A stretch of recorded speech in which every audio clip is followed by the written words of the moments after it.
জয় নিতাই, জয় গৌর, নমস্কার।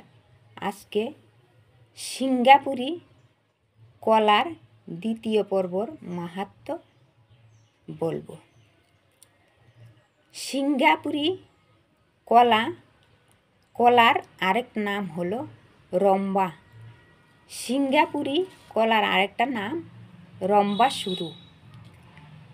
রম্বাসুর নামে এক অসুর ছিলেন, খুব দৈত্য দানব সে অসুর ছিলেন। ব্রহ্মার ধ্যান করেছিলেন। ব্রহ্মা খুশি হয়ে বলেছিলেন, রম্বাসুর তুমি কি চাও? তখন রম্বাসুর বলল, আমি অমরত্ব বর চাই, আমি চিরকাল বেঁচে থাকতে চাই। তখন ব্রহ্মা বলল এটা দেবতাদের অধিকার, এটা তোমার অধিকার নয়। একমাত্র এই অধিকার দেবতারা পেতে পারেন, অমরত্ব বর, কিন্তু তুমি পেতে পারবে না। তখন তাহলে রম্বাসুর বলল তবে আমি ধ্যান থেকে উঠব না। ব্রহ্মা বলল, তাহলে তুমি আমার থেকে অন্য বর চেয়ে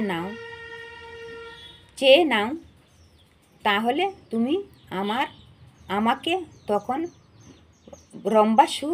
রম্বাসুর বলল, তাহলে আমাকে এমন একটা বর দিন, আমাকে এমন একটা বর দাও, আমি যেন অমরত্ব চাই, নাইলে আমি উঠব না, অর্থাৎ ধ্যান ভঙ্গ করবে না। ব্রহ্মা বলল, ঠিক আছে, আমি তোমাকে একটি মৃত্যুবাণ দিলাম। মৃত্যুবাণটা তুমি যত্ন করে রাখো। এই মৃত্যুবাণটা যদি তুমি যত্ন করে রাখো, তোমাকে কেউ কোনোদিন মারতে পারবে না। ব্রহ্মা বলল, পারবে না। এমন জায়গা রাখো কেউ যেন দেখতে না পায়। এই বাণটা যে আমি দিলাম, এমন জায়গা রাখবে কেউ যেন দেখতে না পায়। রম্বাসুর কি করল? মা কালীকে দেন, মা কালীর কাছে দেন। কালী বলল, এই কি চাই? রম্বাসুর বলল, আমার মৃত্যুবাণটা তুমি যত্ন করে রাখো মা। রম্বাসুরের মৃত্যুবাণটা মা কালী কি করেছিলেন? ডান পায়ের উপরের ঝঙ্গা, মানে উপরের দিকে ঝঙ্গায় রেখে দিয়েছিল। এক সময় রম্বাসুর যখন বিরাট খ্যাতনামা পেল, বিরাট অহংকারী হয়ে গেল, যুদ্ধ করবে তো বলতে লাগলো। তবে যুদ্ধ যে করবে, কার সঙ্গে করবে? তখন সে বলল, মহাদেবের সঙ্গে যুদ্ধ করবে। বাবা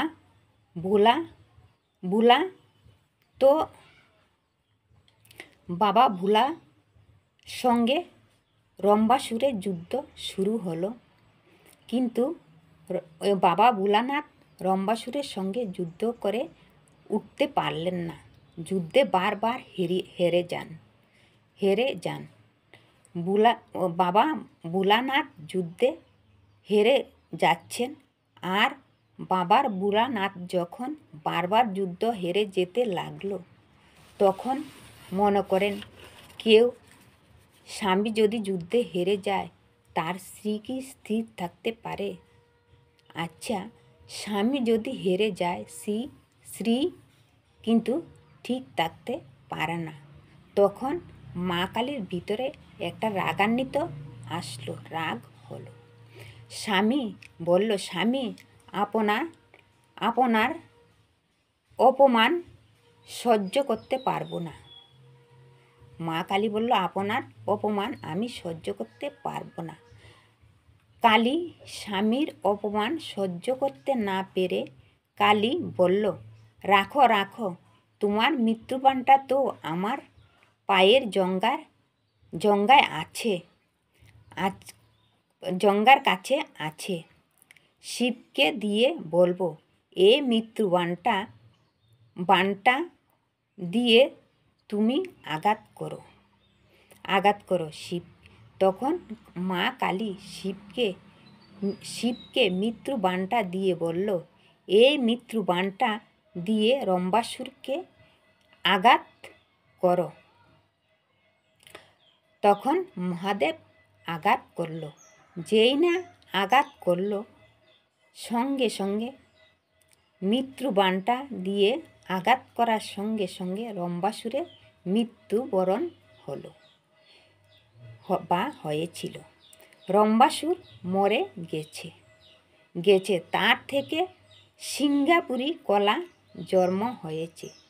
সিঙ্গাপুরি কলা এইভাবে জন্ম হয়েছে।